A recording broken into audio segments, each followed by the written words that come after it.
We didn't get to go over a lot of things about body recomp that I wanted to touch base on, just the basics. Our meeting was great, though. I wouldn't have had it any other way. The meeting was absolutely awesome. I'm so glad that you guys spoke, the ones that were here, and it was just heart touching. So I'm so glad that we got to meet each other kind of officially. And I hope that the rest of you who were not able to attend will meet with us on the next meeting. What is body recomposition? It's simply this. It is losing fat and building muscle at the same time. All right. It's not just about focusing on the scale going down. And if we focus on just the scale going down, guess what? You won't build muscle. You cannot be focused on that. All right. And there are many whys for that. I'm not going to go into that at this time. I just want to cover some basics. The core principles of body recomposition are this. You have to eat enough protein. So when you see me harping on you about your calories, they're important, okay? Like I always say, muscle is expensive. You pay for it with calories. If you're not getting enough calories, if you're eating below the calories that I set for you, ooh, girl, you're going to have to get your calories up. It's important. If you're going to work hard and don't care about moving forward and just spinning your wheels, then don't eat your calories. Then don't eat your protein. Okay? If you like spinning your wheels, don't eat your calories or your protein because you're going to spin them. Get your calories in. Nobody likes to work hard and get nowhere, right? Quit spinning your wheels. Get your calories. Get your protein. Protein helps you build muscle and helps you lose fat without losing muscle. Okay? We can lose fat without losing muscle if you're getting your calories in and your protein in. We can build muscle if you're getting your calories in and your protein in. I'll get off the soapbox now and move forward. Strength, train consistently. Hitting the gym once or twice a week is not going to help you build muscle. It's just not. You have to lift a minimum of 3 times a week. I'd love to see you lift 5 times a week. All right. If not, lift 4 times a week. Get it in. And I want you to focus on those compound movements.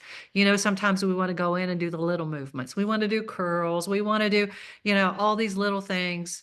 Those are great. But what's really going to get you the most bang for your buck is compound movements. Those are the ones everybody hates.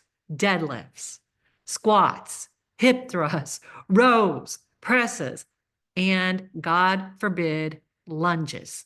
All of you hate lunges. I don't want to do lunges. They make my knees hurt. Well, unless you have a medical reason not to do lunges, I'm going to tell you this. You need to do lunges. Maybe your legs are just weak. All right? Maybe you've got other issues. And if you do, you don't have to do lunges. And I know people hate them. I hear from you all how much you hate them. But I will tell you, they're going to help you build strength, build muscle, and your metabolism will burn more calories. All right? Let's just get them done. Let's talk about if you're having pain. Let's just talk about it. Progressive overload. It is a must to build muscle. If you're going in with your baby girl weights, pink, and you've been lifting them for 20 years, girl, you got to just scrap that, throw those in the trash. I'm serious. Throw them in the trash. Just go ahead right now. Pause the video, get up, go throw them in the trash or burn them in the backyard. All right? Because they ain't going to do you no good.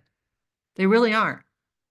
You've got to get stronger than that. If you're stuck at 3 pounds and 5 pounds, you are not going to build muscle. If you don't challenge yourself, then you aren't going to change yourself. Progressive overload. That means well, that weight is hard for you to lift with the correct form. If you start lifting heavy and your form is off, you're going to be put out 6 or 8 weeks and maybe for life.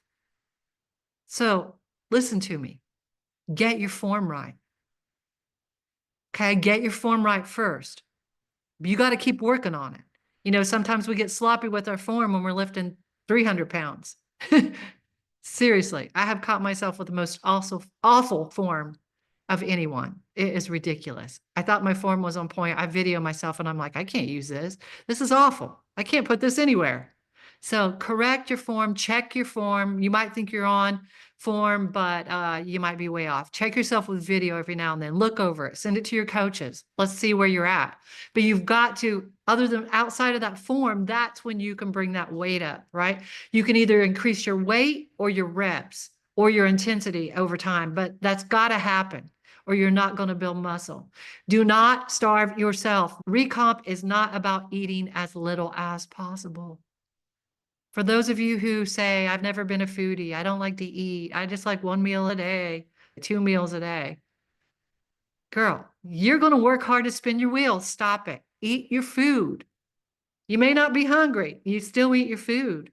You've got to eat your food. You got to get your protein in, even when you're not hungry. All right, get it in. You need enough fuel to build muscle. Usually a very slight calorie deficit or maintenance level, which means that you're in no calorie deficit. Okay, you've got to have at least that much. Too few of calories just means this: muscle loss and fatigue. Too few of calories means muscle loss and fatigue. Get your calories in. You've got to be patient. Recomp is slower than typical fat loss. And I thought fat loss was slow, right? But the changes are more lasting. You're building that muscle. You're going to burn more calories. You're going to look better. You're going to feel better. It's going to be amazing. And that's why these progress pictures that you all do not take for me mean so much, because we cannot go by the scale. Okay, you've got to take those pictures. You've got to take them once a month. We've got to see where you are. I might need to change your numbers, your calories, your macros, something. But you've got to take those pictures every single month, no matter how much you love them or hate them. Get them done. You have to measure your strength gains. If you are not tracking the weight that you are lifting, then you need to get on it right away. Quit fooling around with it. Quit spinning your wheels. Track how your clothes fit. Okay? Track how they fit, not just the scale. Take your measurements every single month. Just do it. You know what? It will really help you understand that your body's changing when the scale does not change. We're so scale minded. We got to get out of that. Okay? Prioritize your sleep. That's a hard one, because most women who work hard in the gym are driven in their lives, or they become driven. That's what's really cool to see. And we do not sleep like we should. 7 hours a night is what you need minimum. And believe me, I'm preaching to me. All right, but I'm preaching to you. You cannot grow muscle if you do not rest, if you do not recover after workouts. All right, you need 7 to 9 hours of sleep a night. Did you know, as a woman, you need more sleep than a man? And that's true. Scientifically true. Get your sleep 7 to 9 hours. If you say, I don't have enough time, Allie, go to bed earlier. Go to bed earlier. Wade preaches it. You know, he is great at it. And we don't do it. Then we say, I just can't get enough sleep. Well, turn the TV off and turn off your computer and turn off your phone and prioritize muscle gain, because you don't want to what? You do not want to work hard in the gym and at your diet to spin your wheels. No. Another thing, manage your stress. Manage it. We're old enough now to say no to things. I give you permission. Give yourself permission. Manage your stress. If your health and your welfare are not your number one priority, then you've got jacked up priorities. Now, that sounds selfish sometimes, but that's the truth. Because if you don't take care of you, you can take care of no one else and nothing else. So you've got to make that a priority and quit thinking it's optional. Manage your stress. Just say no. Take the things out of your life that should not be a priority, that are jacking you up. By jacking you up, I mean they're taking your time. Take rest days. Let your muscles rebuild stronger. Working out 7 days a week and 6 days a week is not going to get you to build muscle. It's too much. Your body can't handle it. Recovery is a big issue. You've got to have it. Just rest. Take a Sunday. Do things you love. Don't worry about your steps. Rest. Do things that you love, that relax you. Take the stress out of your life. Track your macros, especially your protein and your calories and your fiber. Okay? Get 8 to 10,000 steps a day to support fat loss, but you don't need 20,000 steps. More is not always better. If you're trying to build muscle and you're walking 20,000 steps, girlfriend, you've got to slow down because you're using the calories that you need to build muscle to walk. All right? Slow down. Another thing you need to build muscle is water. You've got to stay hydrated. And believe me, I'm preaching to me again. All right? Stay hydrated. Get your minimum amount of water in every single day. And here's one that some of you will hate me for, but I'm going to say it because it means everything. Limit your alcohol. It messes up with your recovery. It messes with your hormones. It messes with your sleep. And it messes with muscle building. All right?